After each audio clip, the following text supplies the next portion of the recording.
The worst time for a founder or business owner to think about their residency position is 3 years after you leave, when the ATO asks questions and you're trying to reconstruct your entire situation from memory. That's why exit optionality isn't just about what you do, it's about what you can prove. I'm Vina White, CEO of WellSafe.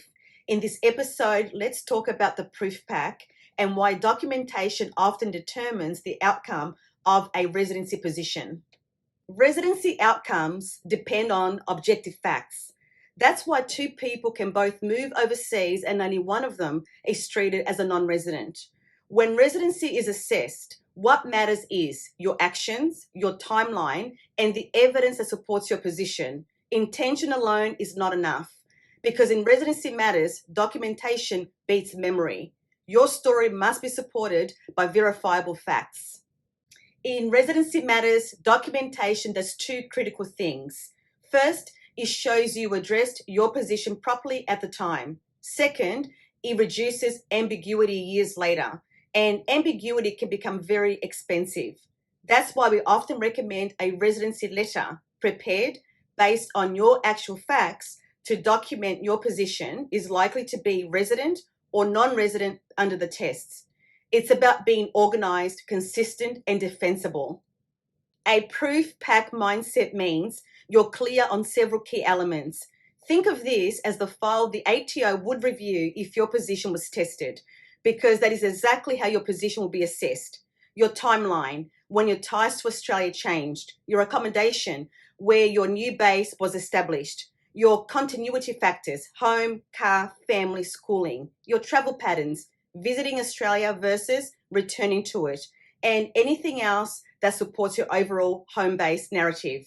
For founders and business owners, this becomes significantly more complex and far more exposed if structured incorrectly. Questions like, where are strategic decisions being made? Where is central management located? What is the operational pattern of the business? Because residency is not just personal. For founders and business owners, it is also structural, and every fact contributes to the overall story. So the key point is this: residency is not determined by what you intended. It's determined by what you can demonstrate. The strongest residency positions are not built in hindsight. They are built deliberately with clarity, consistency, and documentation from the beginning. Don't rely on assumptions. Get assessed properly before timing pressure builds. So that's exit optionality done properly. Residency is a sequence. The ATO looks at objective facts, and the strongest positions are built early and documented properly, because intention is not enough. And this is why documentation beats memory. If you want clarity before you move, not defense after you move, request a residency evidence assessment. We'll show you whether your current facts are strong, where your vulnerabilities sit, and what needs to change before timing pressure builds. Because once the ATO asks questions, you are no longer planning, you are defending. And if you'd like a copy of the Australian Legal Tax Minimisation Handbook, email help@wellsafe.com.au and we'll send it to you. Thanks for watching.